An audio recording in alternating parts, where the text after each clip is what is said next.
Asrımızda yollar çok upuzun oldu ve alabildiğine karmaşık. Yollar alabildiğine sarplaştı ve virajlar ürpertici. Şaşırıp yollarda kalmış insanların dilinde tek türkü: ben yolumu yitirdim, yolların günahı ne diyorlar. Allah bu feryada karşı sesleniyor. Ya ibadi, kullukum dallun illa men hedeytuhu festehduni ehdikum. Kullarım hepiniz dalalettesiniz. Benden hidayet isteyin, sizi doğru yola hidayet edeyim. Nesiller bu sesi duyuyorlar.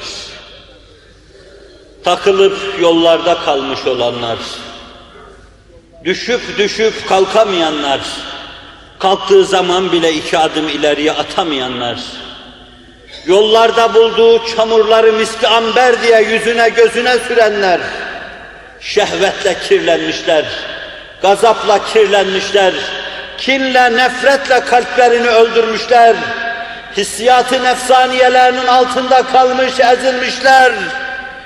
Düşe kalka yürüdükleri bu yolda Hakk'ın ölümsüz sesini duyuyorlar. O ses sönmedi. Ona kulağını kapayanlar onu duymaz hale geldiler. Ya ibadî, innekum tahta'ûne billeyli ve'n-nehâr. Sesine kurban olayım senin.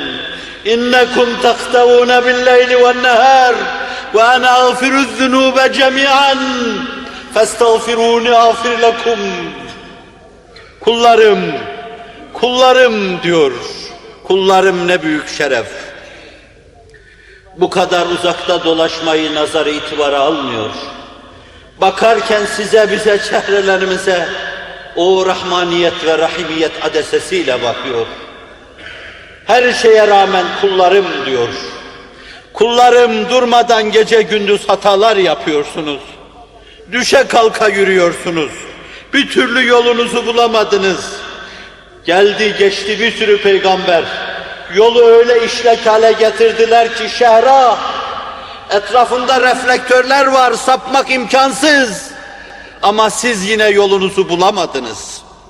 Gece gündüz hata ediyor, düşe kalka yürüyor, çamuru, balçığı yüzünüze, gözünüze miski amber diye sürüyorsunuz. Ve ene ağfiru'z-zunûbe cemî'a. Naam ya Rabbi, sultana sultanlık, gedaya gedalık. Ne etsek sen öyle diyeceksin. Ve ene ağfiru'z-zunûbe cemî'a, ben günahları mağfiret ediyorum. Festağfirûni ağfir lekum. Sinelerinizle bana dönün. Hissiyatınızla bana inabe edin.